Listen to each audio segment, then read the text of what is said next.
Hey guys, this is Austin from Jones Bros Garage, back again today for another spectacular video. And in today's video, we're going to go ahead and cover 5 tips for beginner motorcycle riders. These are 5 tips that I wish I knew the day that I started riding, and we'll just go ahead and get right into it. Okay guys, my first tip is when you're riding slow, say you need to make U-turns or doing tight maneuvers around a parking lot, put a little bit of pressure on your rear brake. It's kind of like some voodoo magic with motorcycles. If you drag your rear brake a little bit, it'll really help stabilize the bike. Basically doing slow speed maneuvers, it's just a balance between the rear brake and the clutch. You be gentle with both of those and they'll really help to keep the bike upright. Okay guys, my second tip. When I first started riding, I saw videos of people having a tank slapper. If you don't know what that is or you've never seen it, it's when your wheel basically gets hit off center and it wants to correct itself, but it overcorrects, so it snaps back the other direction, and it's just a cycle and it'll keep snapping back and forth.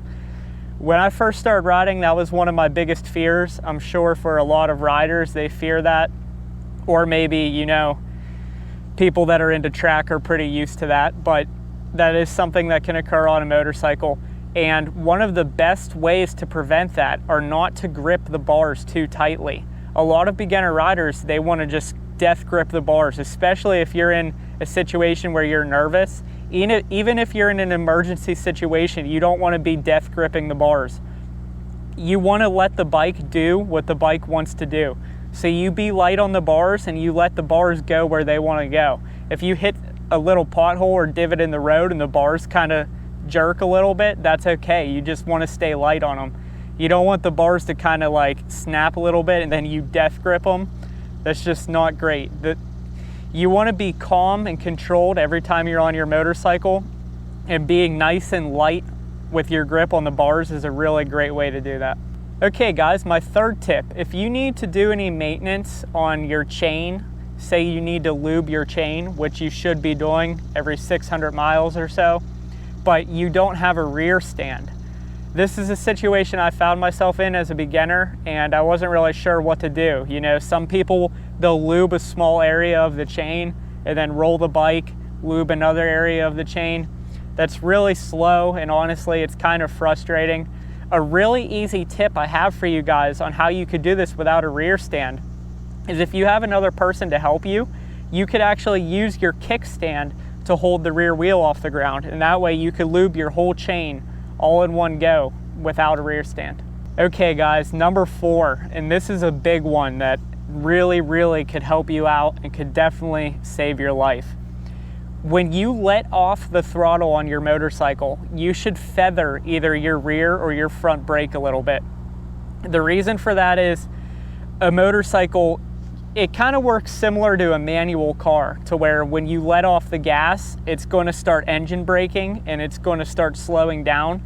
But it's a lot more drastic on a motorcycle, especially if you have a motorcycle with a bigger motor, such as this Vulcan Voyager right here. When you let off the throttle, your bike is immediately going to start slowing down. And people in cars aren't really used to that, and they aren't really expecting that, because in an automatic car, you know, it's a lot less noticeable and drastic. So basically, whenever you let off your throttle, you want to be braking to let drivers behind you know that you're slowing down. This could prevent you from getting hit when you're slowing down, and this also could help people, say you're coming up to an intersection and you let off the gas, you know, that's like your initial slowing down. You want people to be aware of that.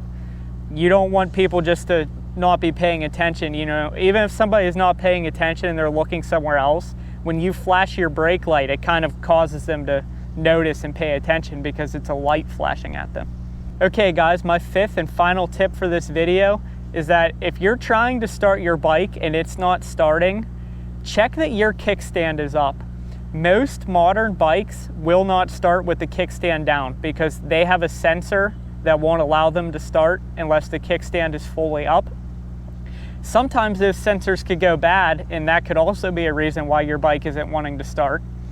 But it used to happen to me all the time when I was a beginner, and I see it happen to beginner riders where they're trying to start their bike and it won't start, and they don't realize that their kickstand is still down. Just make sure your kickstand is fully up before you start the bike. It sounds really simple, but it's something that, you know, it takes a while to make a habit of it, and sometimes you might forget and think, oh, my bike isn't starting. Okay guys, I hope you enjoyed my quick video on 5 tips for beginner riders. I actually have a 6th bonus tip for you guys. You could go ahead and subscribe to my channel for more videos like this, and you can learn how to be a safer rider, and you can learn more about motorcycles. It's a great way to support me. If you enjoyed the video, go ahead and give that like button some finger action. And you can leave some comments below if any of these tips helped you out, or if you know any other great tips for beginner riders. Appreciate you guys checking out the video.